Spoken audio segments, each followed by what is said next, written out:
Cortamos un cachito acá porque lo que viene es medio denso y hacemos un par de preguntas, no sé qué hora es, y nos tomamos un pequeño son y 48. Hace una hora vamos a lo que arrancamos, así que si tienen algo, hacer alguna pregunta, nos tomamos después unos 10 minutitos de descanso y seguimos. Aguántenme que tengo el chat. ¿Alguna consulta? Sí, sí, sí, ahora esperá que analizamos las consultas y si no hay consultas, paro la grabación, así no se hace tan grande y luego volver a activarlo. Bueno, como quieran. Hagamos esto. Piensen alguna pregunta respecto al tema y antes de arrancar, me dicen. ¿Sí? Yo dejo de grabar, ahí dejé de grabar. Vamos a retomar la clase, a ver cómo están. Tenemos todos conectados. Hola.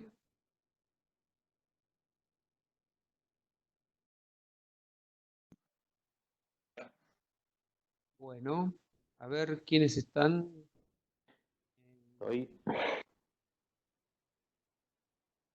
Participantes. Tenemos 45, según esto, están, perfecto. Bueno, vamos a continuar entonces con lo que sigue. Bueno, todo esto es para abordar el tema de la triaxialidad de tensiones. Siempre estamos hablando del régimen elástico, ¿sí? Para que se entienda. Después en régimen plástico ocurren cosas más complejas que obviamente escapan a esta materia, ¿no? Pero el estado triaxial de tensiones sería un estado, ¿sí? Justamente de tensiones en los tres ejes, ¿sí? Ortogonales entre sí. Es decir, hay una tensión hacia una dirección, otra dirección del otro eje y otra dirección en el otro eje. ¿Sí?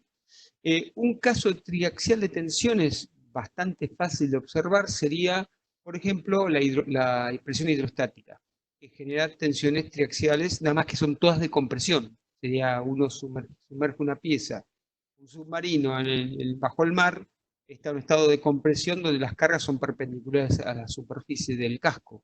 Entonces, las tensiones que se generan son de triaxialidad, son todas de compresión. No hay nada que esté a tracción ahí. ¿Bien? Ese es el estado clásico de un estado triaxial de tensión.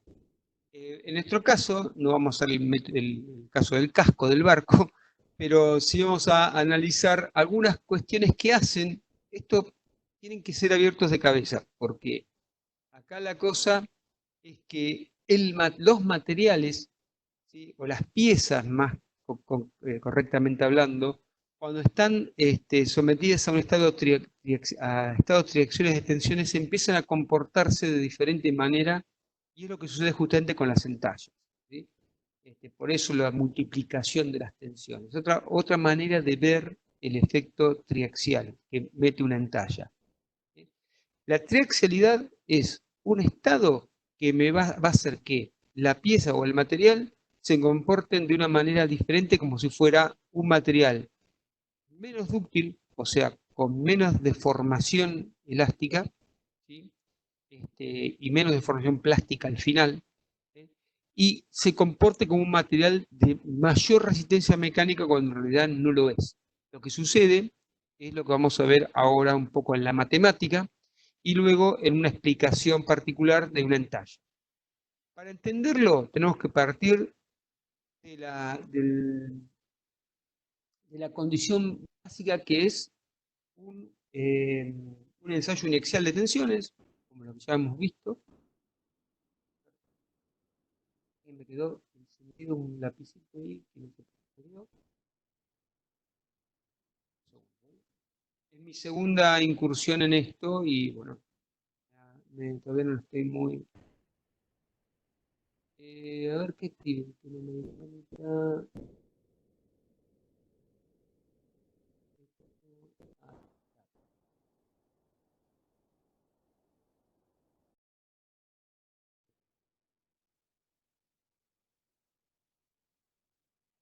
Un segundo, ¿eh?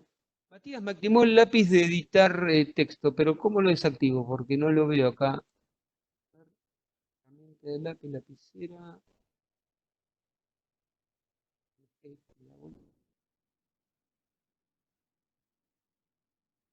¿Escuchás, Claudio? Sí, sí, porque se me activó el lápiz y no encuentro el... Seguramente que lo activaste a través de la barra que tenés en forma vertical a tu izquierda.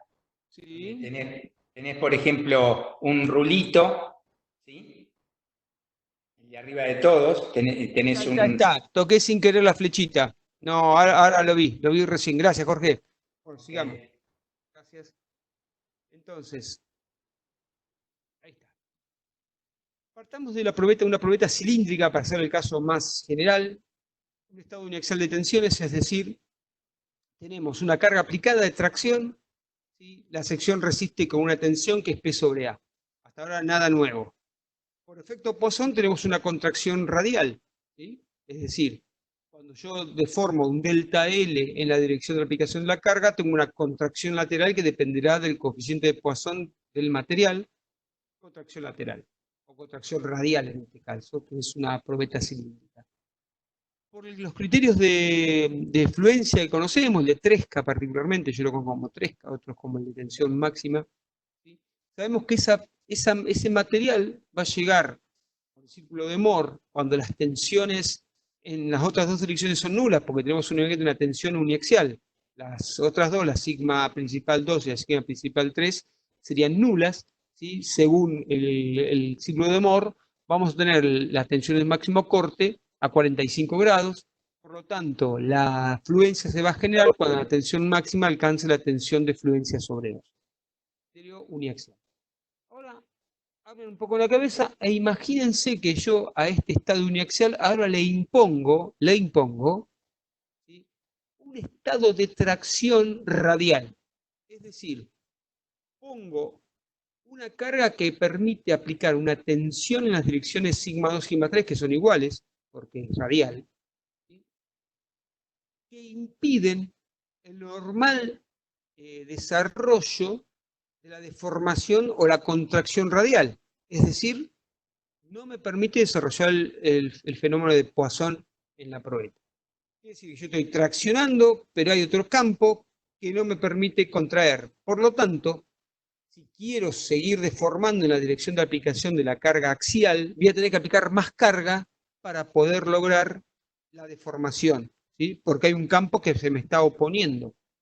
Ese campo triaxial, en este caso sigma 1, que es la de tracción, sigma 2 y sigma 3, que son iguales y que son radiales, ¿sí? Es un estado de triaxial de tensiones de tracción. Si aplicamos nuevamente el criterio de, bueno, obviamente que el material, ¿sí? Al obstaculizar la deformación radial, obstaculiza la deformación longitudinal, por lo tanto obstaculiza la llegada a la fluencia, con lo cual el material se está comportando con una apariencia de mayor resistencia a la deformación, por lo tanto con menor utilidad. Si lo vemos en números ahora, la tensión sigma 2 principal y la sigma 3 principal son iguales y son igual a un factor alfa por la tensión principal en la dirección 1 que le llamamos sigma, ¿sí? La sigma 1. Es decir, tenemos que las tensiones radiales son un factor multiplicativo de la tensión actuante en la dirección longitudinal, donde alfa puede valer 0 o como máximo 1 o menor que 1. Si fuera 1, sería el caso realmente imposible que ahora vamos a ver. Si aplicamos nuevamente el criterio de tensiones máximas de corte, vamos a obtener, como dice el criterio, la sigma 1 menos la sigma 2 o la sigma 3 sobre 2, cuando sean iguales a la tensión de fluencia sobre 2, tendríamos la fluencia del material, ¿no es cierto? Eso es lo que nos dice el criterio. Ahora, si reemplazo a sigma 2 o sigma 3, o la que sea, por alfa sigma, como está ahí en esta ecuación, y despejo de ahí sigma, me queda que sigma es la tensión de fluencia del material dividido 1 menos alfa. Donde alfa, si idealmente valiera 1, tomaría tensiones infinitas, lo cual no es correcto. Y si fuera 0, obviamente tenemos el caso uniaxial. ¿Bien? Alfa está no tiene valores, nunca llega a 1 y siempre es mayor que 0, obviamente, para el caso que tengamos un estado triaxial. Reescribiendo esta ecuación podemos poner que la tensión de fluencia para el estado triaxial, o sea, para yo poder lograr fluencia en un estado triaxial de tensiones, va a ser la tensión de fluencia del material dividido 1 menos alfa. ¿Qué quiere decir esto? Que no voy a alcanzar fluencia, perdón, me cambió la... Perdón, que saltó... Ahí, he tocado al borde justo. La tensión de fluencia triaxial es la tensión de fluencia del material sobre 1 menos alfa. Quiere decir que para poder, en un estado triaxial de tensiones, lograr la fluencia de ese material, voy a tener que alcanzar una tensión mayor que la de fluencia para poder generar la fluencia del material. Si esto lo trasladamos fuera del régimen elástico, porque esto es válido en el régimen elástico, lo que estoy planteando, ¿sí?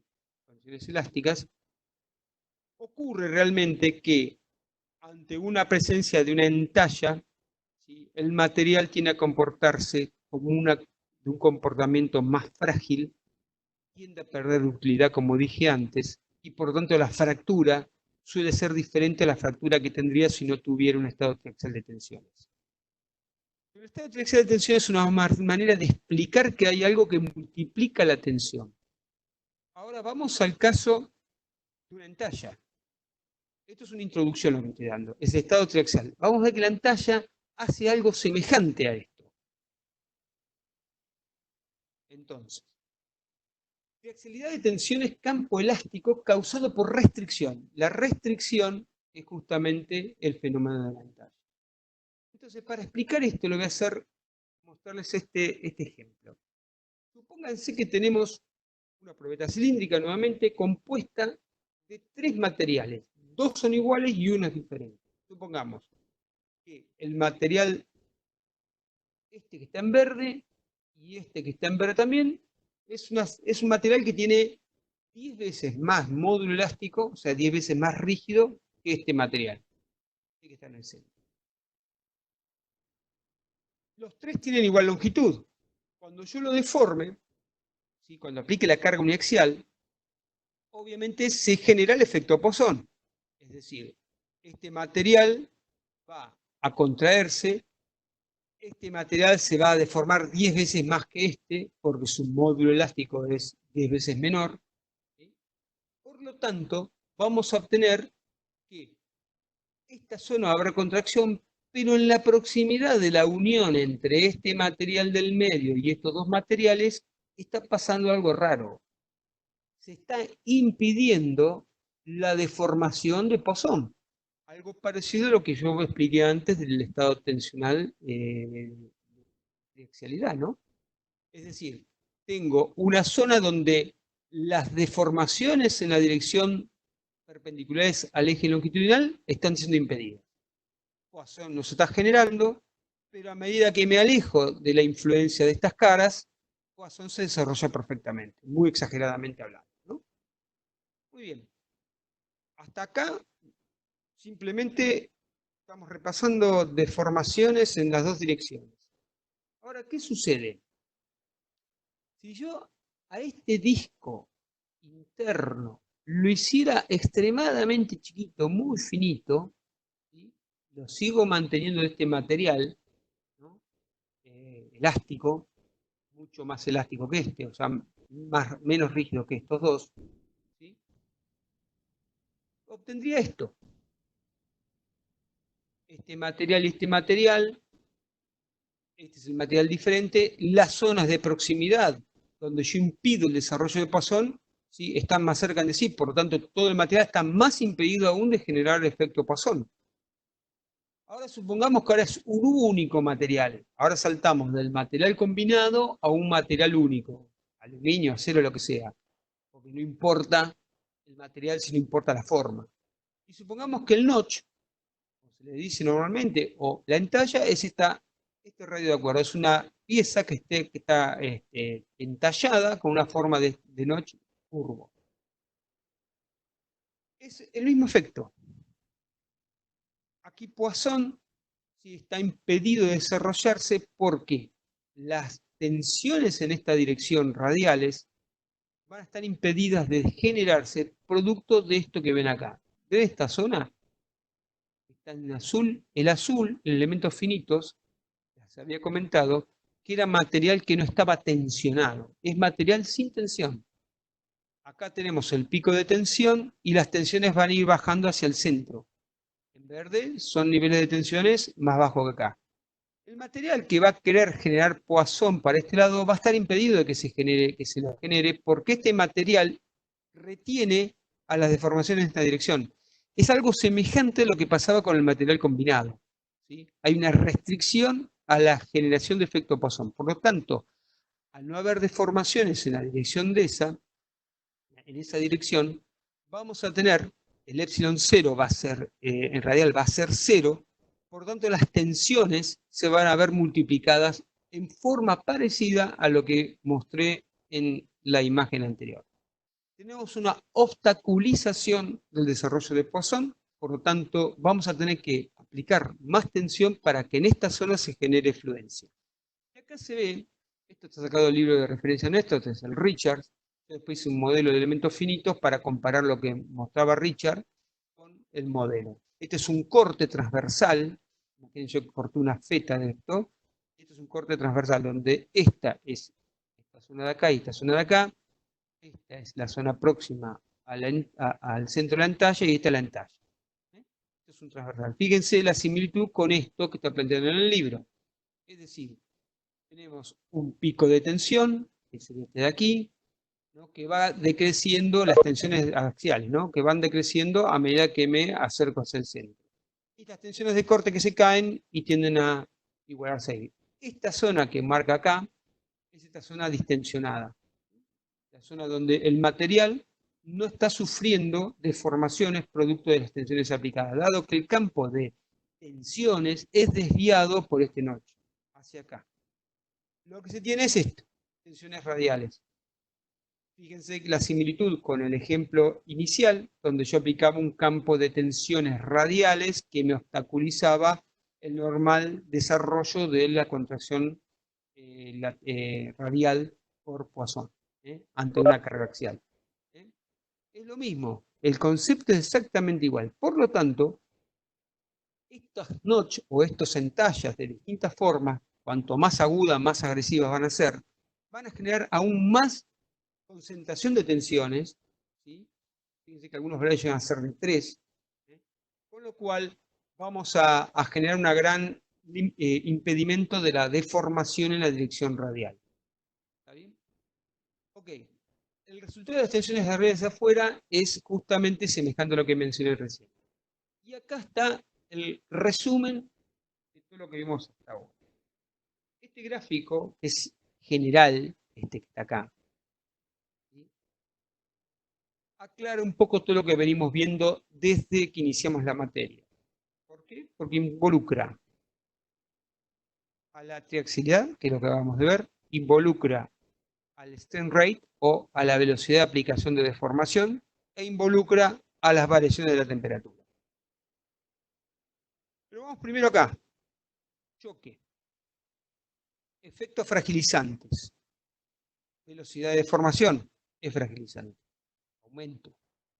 Estado triaxial de tensiones es fragilizante.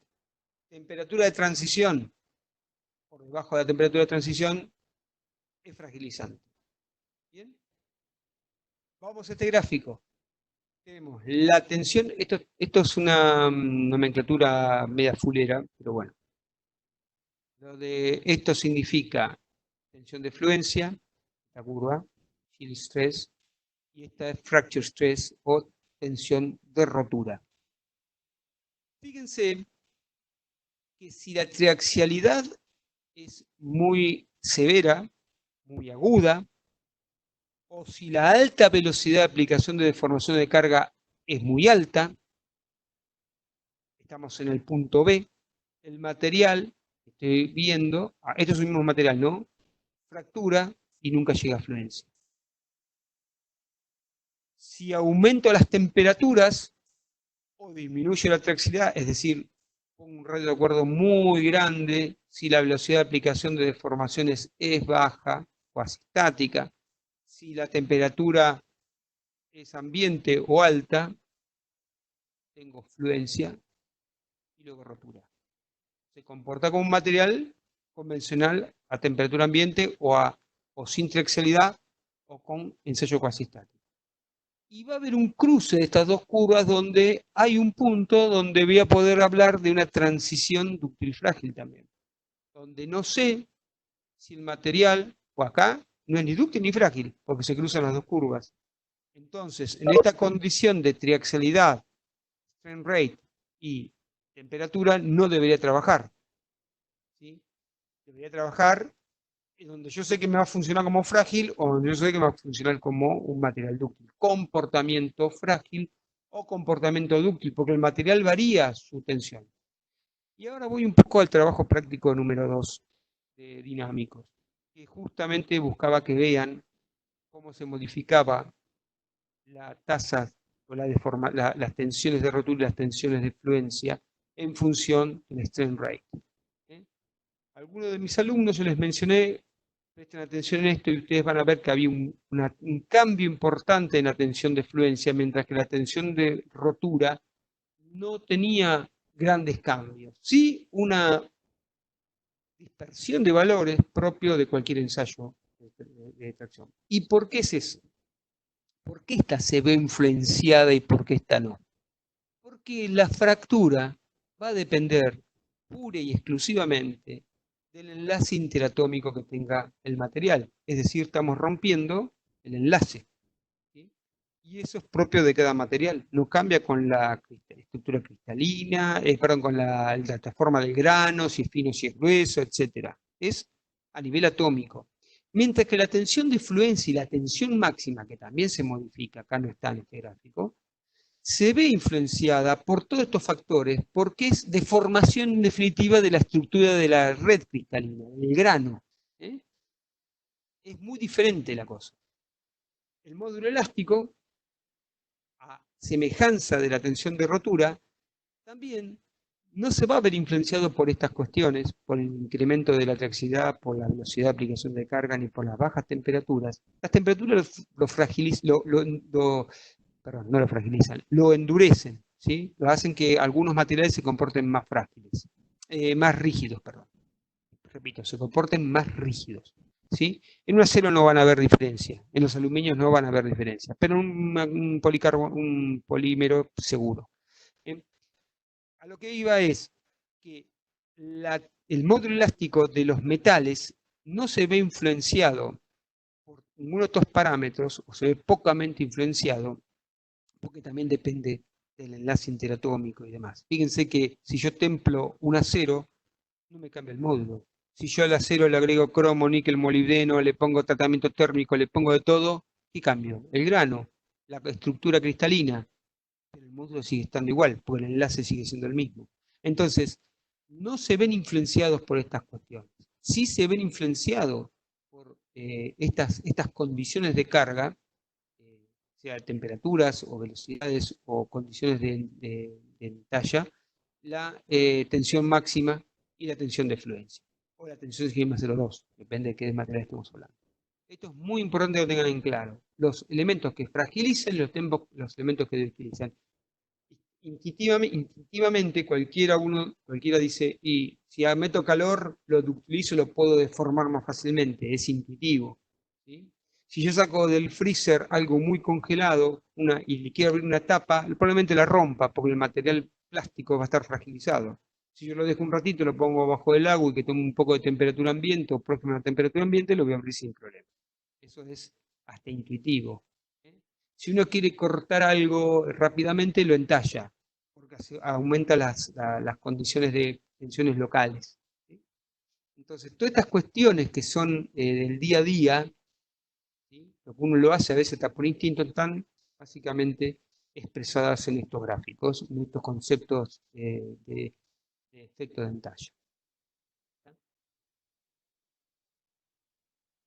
Bien. Entonces, después vamos a hacer algunas, estamos abiertos a preguntas, pero por ahora quédense con esta idea. Entonces, entalla ya lo conocemos, sabemos que es algo geométrico, si es de geometría, o es algo artificial, si es algo de un proceso, pero no depende del material. Ahora, introducimos el concepto de sensibilidad en talla. La sensibilidad me habla de que algunos materiales, ante la presencia de una entalla de una forma determinada, no se comportan de la misma manera. Por ejemplo, hay materiales que ante una entalla se comportan como frágiles, cuando en realidad sin la entalla son dúctiles. Pero acá no tiene que ver, la entalla es la entalla es física, ¿sí? Es geométrica. Vamos al grafiquito de nuevo, de la placa con el agujero central. Entonces, nuevamente tenemos un pico de tensión, un estado tensional lejos, un estado tensional cerca, pico de tensión. Imagínense que esta placa, ahora le voy a poner un nombre. Esto es un material que se comporta de forma frágil. Un material de poca deformación plástica. ¿Okay? Un acero de alto carbono, por ejemplo. Si yo encima lo entallo, cuando llega la tensión máxima y esa tensión máxima esté cerca de la tensión de rotura del material, esto va a provocar una fisura inestable y va a romper. No me va a avisar que se está deformando, porque no hay deformación plástica. Claro. Ahora, misma entalla, mismo estado de carga, mismo estado de tensiones. Ahora es un material de comportamiento dúctil. Esta tensión máxima se aproxima a la tensión de fluencia. Fluye, se deforma. ¿Cómo se deforma? Se va a ovalizar. Esto se ovaliza. En vez de ser una circunferencia, pasa a ser un óvalo. O aproximadamente un óvalo. ¿Qué me está diciendo? Que el material, ¿sí?, está en cierta manera deformándose y avisándome. Por lo tanto, ante la presencia de esa entalla, un material dúctil avisa y un material frágil no avisa. Pero si la tensión esta es muy elevada, puede provocar un comportamiento frágil. La sensibilidad en talla me habla de cuán sensible es el material ante la presencia de la entalla. Y se denomina normalmente con la letra Q.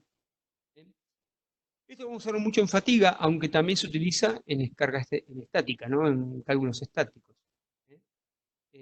Vamos a ver que Q, ¿sí?, esto es una ecuación, Q relaciona a KT, concentrador de tensiones, sobre un K sub F.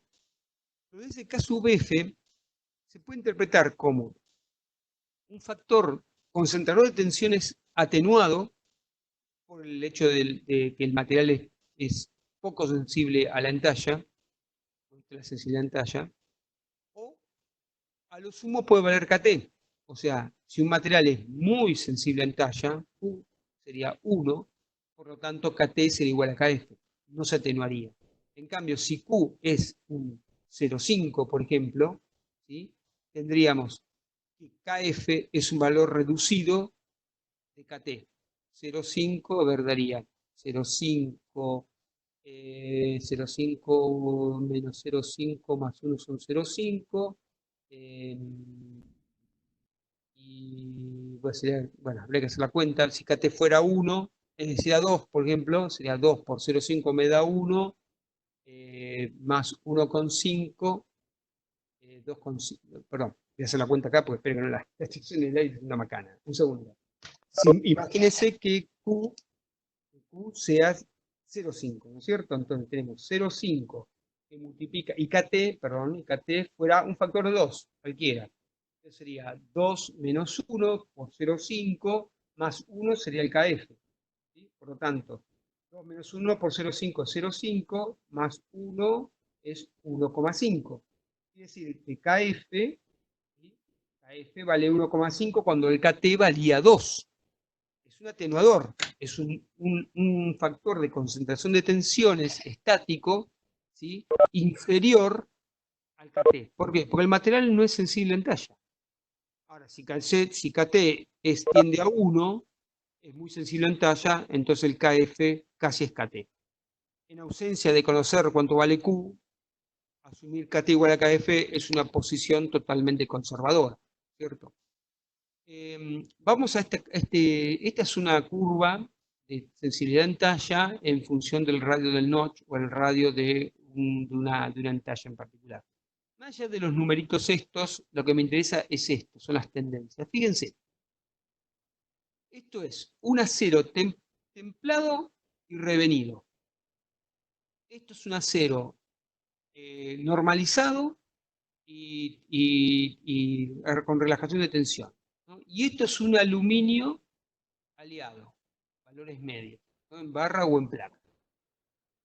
Ante un mismo notch, por ejemplo, de 2, tenemos los aceros templados de alta resistencia tienden a valor 1, mientras que los aceros normalizados tienen a 0,9 y las aleaciones de aluminio son las que menos sensibilidad en talla presentan, 0,8. Fíjense que los aluminios, por más que tengamos un gran agujero, por así decir, un gran notch, ¿sí? Nunca llegan al valor 1, mientras que estos tienden a 1. ¿Qué quiere decir esto? Que si hacia allá aumentan las tensiones máximas de los materiales, porque este material es menos resistente que este, hablando de cargas de tracción, tensión máxima, la máxima o última, no rotura. En los aceros ocurre que cuanto más alta la tensión máxima, la sensibilidad de entalla tiende a 1, a ser más vale 1 que 0,9. Entonces son materiales que son altamente sensibles en talla, o sea que nunca va a tener un KF atenuado. Mientras que en las aleaciones de aluminio, ¿sí? Vamos a tener el material es mucho menos sensible en talla, o sea que va a tener una atenuación del efecto de la entalla. Por esto que les comentaba que ante la presencia de la entalla el material deforma, no rompe. Ese sería aproximadamente el concepto. Es interesante esto. SKF, ya le digo, se utiliza en estático como de esta manera, pero también SKF lo vamos a utilizar en fatiga cuando veamos en la próxima clase la parte de fatiga. Porque, bueno, es algo que se utiliza en el desarrollo de los ciclos de fatiga y el ciclo como se dice, de propagación de fallo. Entonces, está claro esto. Es importante quedarse con esta idea. Estas curvas existen, se consiguen. En los aceros las tensiones máximas, y en los aluminios ocurre algo parecido, a más tensiones máximas, más sensibilidad en talla de los materiales. Mientras que los aluminios tienen poca sensibilidad en talla. Recuerden la curva de impacto, que decíamos que los materiales de cúbico, cuerpos, como son los aceros, eran sensibles, tenían curva de transición dúctil frágil, ¿sí? A veces que no se podía discernir de dónde empezaba, mientras que las cúbico cara centrada eran mucho más planas, no eran casi sensibles, o sea, absorbían energía ante cualquier presencia de entalla y ante cualquier temperatura. Esto está muy asociado también a esto. ¿Está bien? Todo tiene que ver con todo, diría uno. Bueno, creo que cargas. Esto vamos a arrancar la semana que viene, yo creo, porque a lo sumo podemos hacer una pequeña introducción, ¿sí? Porque son ya las 34. Bueno, hacemos esta pequeña introducción para que vayan quedando con algo, pensando algo de fatiga, y vamos a algunas consultas de lo que quieren hacer. Entonces, carga cíclica, o a veces le dicen cargas dinámicas, ¿sí? Es una carga que fluctúa. Nosotros en estructura normalmente, estructuras 1, 2, 3 y demás, 4 y demás, no vemos cargas cíclicas, sino que aplicamos cargas estáticas. Digamos, es un momento o una carga aplicada, distribuida o concentrada, que está quieta en el tiempo, no tiene fluctuación en el tiempo. En este caso tenemos cargas que fluctúan en el tiempo. ¿Está bien? Cargas o deformaciones. Y acá es a veces lo que muchos dicen, pero no entiendo, profe. Es muy simple. Y en este gráfico se puede observar. Si yo pongo, imagínense, esto es una ruedita que rota, esto es una velocidad de rotación omega, este punto, es una biela manivela. ¿Sí? Esta es la biela y esta es la manivela. Yo conecto un extremo de esta biela aquí y el otro extremo acá. Cuando yo haga rotar esto, voy a producir un desplazamiento de este punto hacia arriba, un desplazamiento de este punto hacia abajo. Lo que aplico no es una carga, sino que es un desplazamiento. Lo que estoy logrando es que las tensiones que se me generan en esta viga empotrada libre, producto de ese desplazamiento, las tensiones máximas que estarían dadas aquí, son fluctuantes. Tendré, en un momento tendré cargas de tracción en la fibra inferior y en otra tendré carga de compresión en la fibra inferior, si tomo la fibra inferior. Quiere decir que el delta positivo, delta negativo me generan tensiones positivas y tensiones negativas de el módulo de igual intensidad, porque el delta es el mismo, pero de sentido opuesto. Tendría esto. La tensión en algún punto sería una tensión fluctuante en el tiempo. Ahora, si yo esto mismo le pongo una masa, un motor con una excéntrica y una masa excéntrica acá, y este elemento rota a una velocidad omega, la masa de por sí me genera una carga, pues m por g, me genera una flecha inicial, una viga empotrada libre, tengo una masa acá, me genera esta carga, que es constante en el tiempo, porque es lo clásico estático, ¿no? Lo que ustedes ven en estructuras, una viga empotrada libre con una carga puntual en el extremo. Ahora yo le impongo que una masa pequeñita que está aquí, ¿sí?, rote. Es una excentricidad, ven que está excéntrico. Entonces, cuando esto vaya para allá, va a querer tirar para arriba esto, cuando esto venga para allá, va a querer bajarlo y así. Lo va a mover de esta manera. Si yo esta masa la hiciera hipotéticamente nula, si esta masa fuera cero, este gráfico se corre y será lo mismo que esto. Entonces, las tensiones cíclicas pueden provenir de desplazamientos o pueden venir de cargas fluctuantes. Por eso, y esto también, como así hablo de cargas, deformaciones o desplazamientos, puedo hablar también de temperaturas. Si yo esto le hago un ciclo térmico, lo caliento, lo enfrío, lo caliento, lo enfrío, lo caliento, lo enfrío, lo caliento, lo enfrío, lo que estoy haciendo también es tensiones térmicas, porque lo estoy traccionando en un momento, comprimiendo en otro momento, por condiciones propias de cambio de temperatura, ¿cierto? Imagínense que esto es un isoestático. En realidad, el isoestático acá tendría una deformación y una contracción, ¿no? Es cíclica. Pero imagínense que yo lo pongo entre dos placas, ¿no? Entonces ya es un hiperestático. Cuando se quiere expandir, aparecen tensiones de compresión. Cuando se quiere enfriar, aparecen tensiones de tracción. Ahí se vería un poco más el efecto de cíclico. Pero igual existe, por más que sea isostático, porque el estiramiento es una variación de la longitud por temperatura y un acortamiento. En un ciclo se estiró, en otro ciclo se enfrió.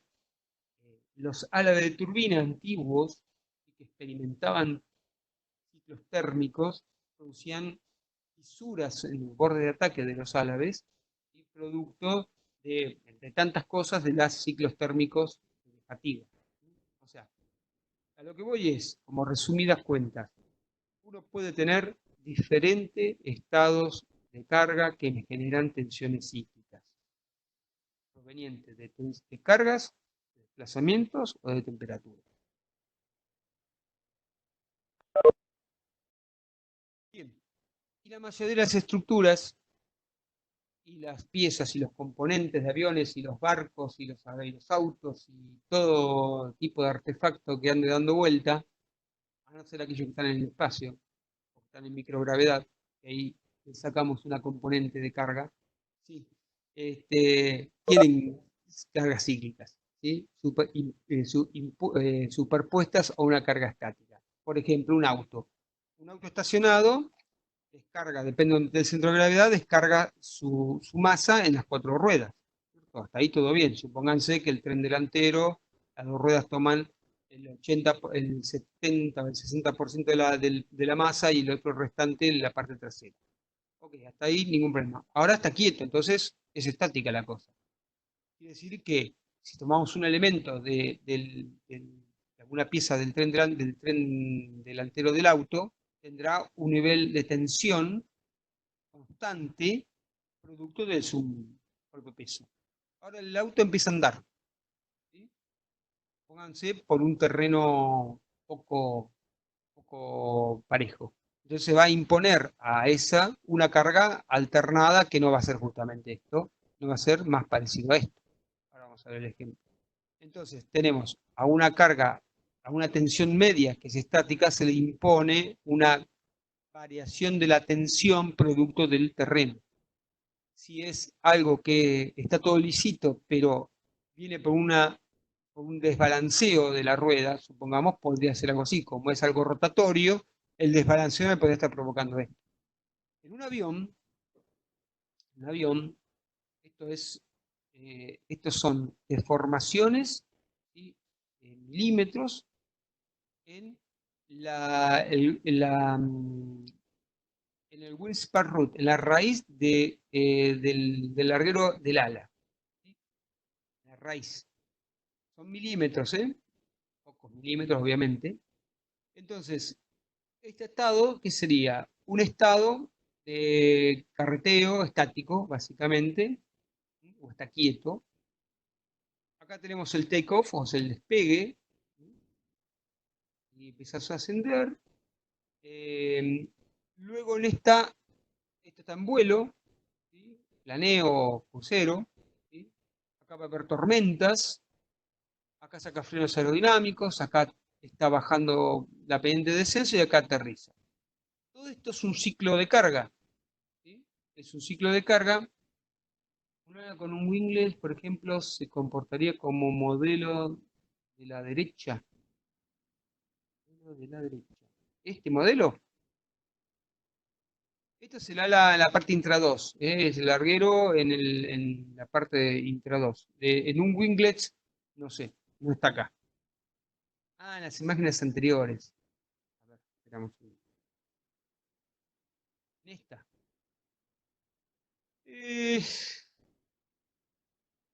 Y un winglet podría estar metiendo una carga, si esto lo ves de arriba, podría ser algo así, que me den una carga cíclica, porque en realidad no es constante, puede oscilar en esta dirección. Esto sería el ala visto de arriba, sería.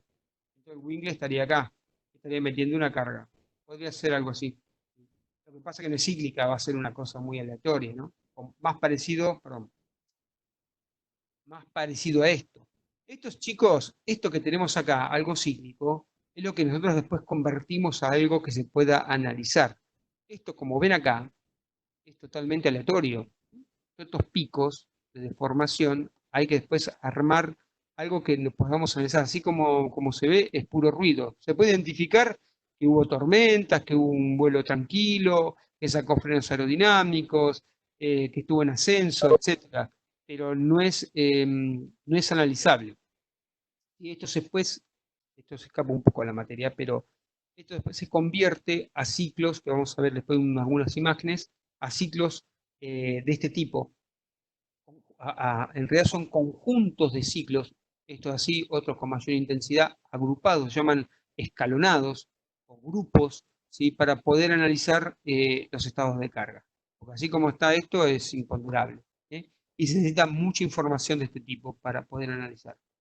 Normalmente en el diseño de las estructuras, los fabricantes que tienen historia, como el Boeing, Airbus o cualquier otro, ya tienen bastante información sobre esto como para poder diseñar sus aviones. Cuando uno carece de esta información, tiene que empezar a tomar factores de seguridad y asumir ciertas cuestiones hasta que va haciendo la experiencia. Es así, ¿no? Bueno, la cuestión es que esto es lo que sucede en la realidad, esto es lo que sucede en la ingeniería para analizar problemas de carga cíclica, ¿sí? Donde vamos a obtener una tensión máxima, si esta es la referencia, el tiempo, la tensión máxima, una tensión media, ¿sí? La amplitud de la tensión, ¿sí? Y sobre esto nos vamos a basar de acá en más con las clases, ¿sí? Estos ciclos se llaman...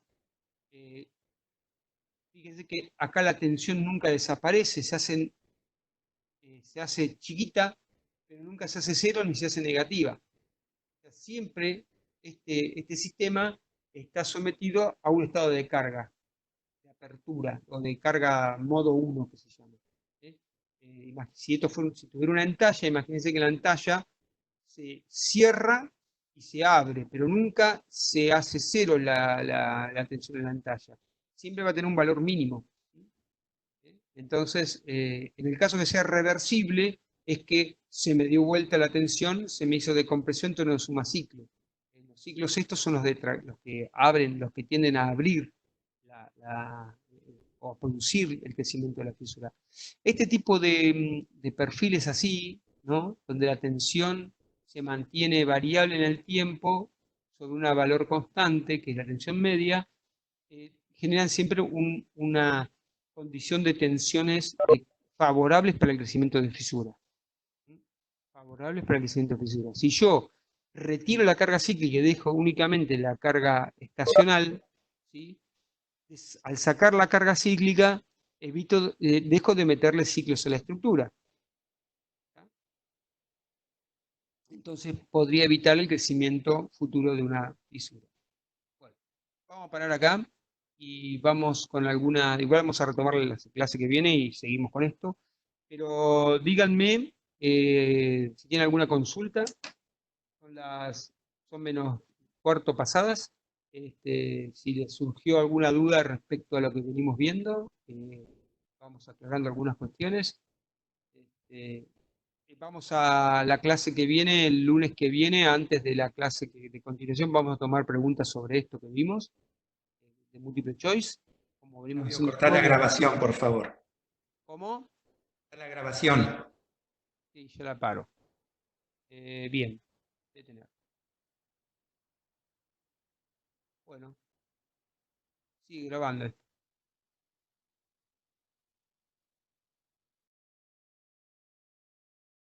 Calculo que lo ha grabado, ¿verdad?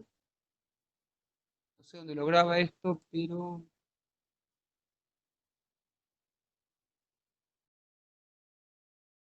Busca ahí. Preguntó dónde dice grabando. Puse detener y no detiene. Y sigue grabando. Bueno, esperemos que en algún momento se le antoje parar. Claudio, cortate el grabador.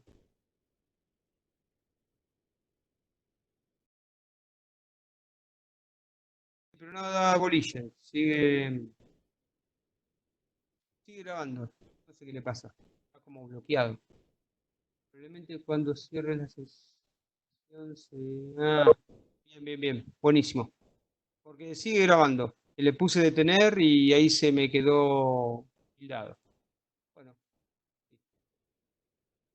Bueno, a ver. Bien. Bueno, ¿alguna consulta, chicos, antes de tener grabación? Acá me tiró algo, de tener grabación. Dice, ¿desea detener la grabación?